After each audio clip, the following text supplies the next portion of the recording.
오늘도 은혜 충만한 하루가 되시기 바라겠습니다. 오늘 말씀은 요한일서 1장 3절에서 4절 말씀입니다. 우리가 보고 들은 바를 너희에게도 전함은 너희로 우리와 사귐이 있게 하려 함이니 우리의 사귐은 아버지와 그의 아들 예수 그리스도와 더불어 누림이라. 우리가 이것을 쓰면 우리의 기쁨이 충만하게 하려 함이라. 아멘. 오늘 말씀의 핵심 단어는 사귐이라는 단어입니다. 이 사귐이라는 단어가 여러 번 반복되고 있습니다. 자, 사귐이라는 단어는 혼자서는 불가능한 단어입니다. 반드시 대상이 있어야 하죠. 자, 그런데 왜 요한 사도는 사귐이라는 단어를 사용하는 것입니까? 영지주의는 사귐보다는 지식을 추구하기 때문입니다. 그 영지주의가 뭐냐면 영적인 지식을 추구하는 것인데요. 신이 계시하는 그 특별한 지식이 있습니다. 그걸 깨달으면 구원이다. 그러니까 영적인 지식을 깨달으면 구원이다. 이렇게 주장하는 게 영지주의죠. 그래서 한번 깨달은 다음에는 사귐이 필요가 없습니다. 그러니까 하나님과 사귀는 이런 부분은 없다라는 것이죠. 그런데 우리가 믿는 기독교 신앙은요, 처음부터 끝까지가 사귐이라는 겁니다. 누구와 사귀는 겁니까? 하나님과 사귀는 것, 계속적으로 사귐 가운데 있는 것, 이걸 구원이라고 하는 것이죠. 그리고 성도와 성도들 간에 사귀는 것, 이걸 교회라고 하는 것입니다. 3절 말씀 다시 읽어보면요. 우리가 보고 들은 바를 너희에게도 전함은 너희로 우리와 사귐이 있게 하려 함이니 우리의 사귐은 아버지와 그의 아들 예수 그리스도와 더불어 누림이라. 성도들끼리 사귀지만 성도들끼리만 사귐이 결코 아니다. 하나님과 예수님과 함께하는 사귐입니다. 그러니까 항상 대상이 있고요. 혼자서 할 수 있는 신앙이 아닙니다. 기독교의 신앙은 철저히 관계적인 것이고 하나님이라는 분과 사귐이 바로 구원의 상태가 되는 겁니다. 자, 궁극적인 목표가 사귐이라는 것인데요. 사귐이 없는 신앙은 참된 신앙이 될 수 없다. 이것을 지금 말을 하고 있는 겁니다. 이런 맥락에서 하나님과 사귐 그리고 성도와의 사귐을 우리가 이루어야 되는데 어떻게 하면 잘 이룰 수 있는지를 함께 생각해 보겠습니다. 첫 번째는 내가 먼저 하나님과 잘 사귀어야 한다라는 겁니다. 3절 우리가 보고 들은 바를 너희에게도 전함은 너희로 우리와 사귐이 있게 하려 함이니. 자, 우리가 보고 들은 바를 너희에게도 전함은 이렇게 되어 있는데 우리가 보고 들은 바가 무엇입니까? 생명의 말씀이 육신으로 오신 예수다. 이겁니다. 그러니까 원래 하나님이셨는데 태초에 말씀이신 분이 사람이 되신 분이 있는데 그분이 예수다. 이게 이제 우리가 직접 보고 들은 바죠. 그런데 그 예수를 전한다라는 겁니다. 다른 성도에게. 왜 전하는 겁니까? 내가 보고 들었기 때문에 전하는 거죠. 그러니까 내가 다른 사람에게 예수님을 전하기 전에 먼저 내가 예수님과 사귀는 관계에 있어야 한다는 겁니다. 예수님과 사귀는 관계에 있는 사람은 전할 수 있습니다. 예수님을. 그런데 예수님과 사귀는 관계가 없는 사람은 전할 수가 없는 거죠. 예수님이란 분이 없기 때문에 지식은 있을지 몰라도 예수님이 있으면 예수님을 전하게 된다라는 거죠. 내가 먼저 예수님과 사귐 가운데 있어야 된다. 이런 의미가 됩니다. 자, 그래서 그러면 내가 어떻게 하면 예수님과 사귐 가운데 들어갈 수 있습니까? 첫 번째는 복음의 말씀을 듣고 예수님을 인격적으로 영접하면 된다라는 겁니다. 요한계시록 3장 20절 볼지어다 내가 문 밖에 서서 두드리노니 누구든지 내 음성을 듣고 문을 열면 내가 그에게로 들어가 그와 더불어 먹고 그는 나와 더불어 먹으리라. 그러니까 마음문을 열고 예수님 영접하면 사귐 가운데 들어가는 거고요. 요한복음 1장 12절입니다. 영접하는 자 곧 그 이름을 믿는 자들에게는 하나님의 자녀가 되는 권세를 주셨으니, 예수님을 마음에 영접하면은 된다라는 그런 말씀이죠. 자, 복음의 말씀을 듣고 예수님 영접한 다음에 두 번째는요, 내 안에 모신 예수님과 지속적으로 교제하고 대화하는 것입니다. 그래야 인격체 간의 사귐이 된다라는 거죠. 지속적으로 대화하지 않으면 지식일 뿐이지 사귐은 안 된다라는 겁니다.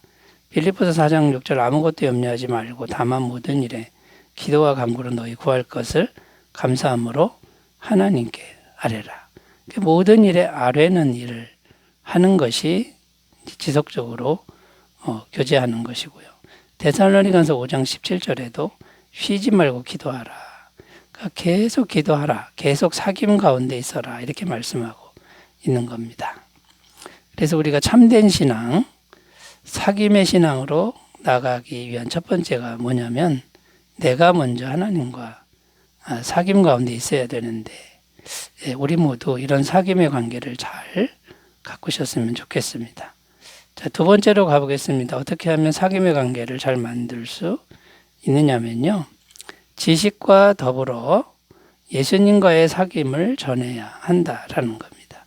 지식도 전해야 하지만 더 중요한 건 예수님과의 사귐을 전해야 한다라는 겁니다. 3절을 다 읽어보겠습니다. 우리가 보고 들은 바를 너희에게도 전함은 너희로 우리와 사귐이 있게 하려 함이니 우리의 사귐은 아버지와 그의 아들 예수 그리스도와 더불어 누림이라. 여기 전함은 이렇게 되어 있는데 누굴 전하는 겁니까? 내 안에서 나와 사귀는 분을 전하는 것을 의미합니다. 오늘날로 말하면 전도하는 것이죠. 자, 그런데 내용적으로는 복음의 말씀을 전하는 겁니다.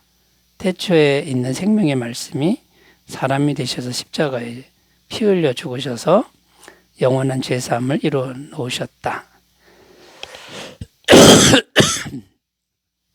자, 이런 내용을 이제 전하는 것이지만 반드시 우리가 여기에다가 또 다른 요소를 전해야 되는데, 이런 복음의 내용, 지식을 전해야 되지만 두 번째 꼭 해야 되는 게 예수님을 인격적으로 마음에 영접하십시오라는 이런 내용을 전해야 되고 권면을 해야 된다라는 겁니다. 그러니까 복음의 말씀은 지식입니다. 그래서 그 지식의 말씀을 다 들었습니다.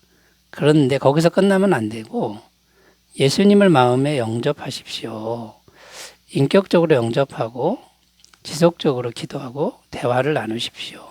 여기까지 가야 된다라는 겁니다. 이것이 바로 예수님과의 사귐을 전하는 것이다. 이제 이런 의미가 되는 겁니다. 그래서 복음을 듣는 사람들이 예수님을 영접하면, 곧 인격적으로 사귐의 관계에 들어가면 그 사람은 예수님과 사귐이 되고 또 그 예수님의 사귐을 전한 사람들과도 진정한 사귐의 관계가 된다라는 것이죠. 사람이 인격이 다르지만 그 다른 인격체 안에 같은 예수님이 계시기 때문에 이게 사귐이 잘 이루어진다라는 거고요. 이렇게 해서 모인 공동체가 바로 교회 공동체라는 겁니다. 교회 공동체는요, 예수님과의 사귐이 없는 사람은 오기가 어렵습니다. 와도 재미를 못 느끼는 거죠. 의미를 못 느낍니다. 그러나 각자가 예수님과의 사귐이 되는 이걸 이룬 분들은 교회 공동체에 와서 함께 연합하는 것이 즐겁고 기쁜 상태가 된다라는 것이죠. 자, 그래서 우리가 해야 될 일은 뭡니까? 복음의 말씀도 잘 전하고요. 그 다음에요, 예수님과의 사귐도 잘 전하는 삶이 되셨으면 좋겠습니다. 자, 세 번째로 가보겠습니다. 주님과의 사귐, 성도와의 사귐을 잘 이루려면 이제 어떻게 또는 무엇을 해야 할까요? 주님과의 사귐을 통해서 신적인 기쁨이 있어야 한다라는 겁니다. 4절입니다. 우리가 이것을 쓰면 우리의 기쁨이 충만하게 하려 함이라. 자, 이것을 쓰면 이렇게 되어 있는데 본 서신을 쓰는 이유는 또는 예수님과의 사귐을 말하는 이유는 이제 이런 의미죠. 우리의 기쁨이 충만하게 하려 함이라. 그 목적이 기쁨이 충만하게 하려 합니다. 라는 겁니다. 우리라고 되어 있는데 우리는 전하는 자나 듣는 자 모두를 의미하는 거고요. 기쁨이 충만하다 이 표현은 충만하다가 흘러넘친다. 이제 이런 의미가 됩니다. 그러니까 기쁨이 속에서부터 흘러넘치는 걸 의미하는 거죠. 자, 속에서부터 기쁨이 흘러넘치는 건 사람이 만들어낼 수 있는 기쁨이 아닙니다. 그러니까 이 기쁨은 하나님이 우리 안에 계실 때 그 하나님이 계속해서 뿜어내 주시는 기쁨일 수밖에 없습니다. 신적인 기쁨일 수밖에 없다라는 것이죠. 자, 그러면 여러분 우리가 한번 생각해 봐야 됩니다. 우리가 주님과의 사귐의 생활을 하면서 내 안에 흘러넘치는 기쁨이 과연 있는가? 이걸 점검을 해봐야 되겠죠.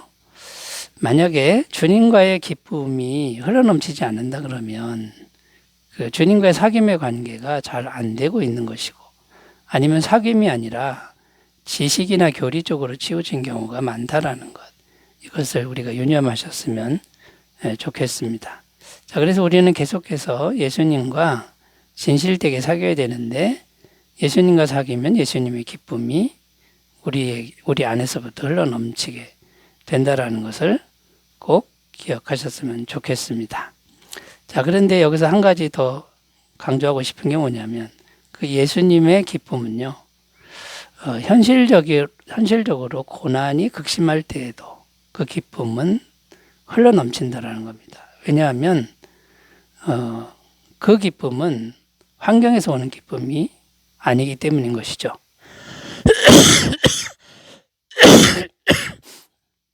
예수님과의 사귐, 하나님이시죠. 내 안에 계신 예수님과의 사귐을 통해서 흘러나오는 기쁨이기 때문에 고난 중에도 넉넉히 기뻐할 수 있다라는 겁니다. 로마서 5장 3절 다만 이뿐 아니라 우리가 환난 중에도 즐거워하나니 이는 환난은 인내를.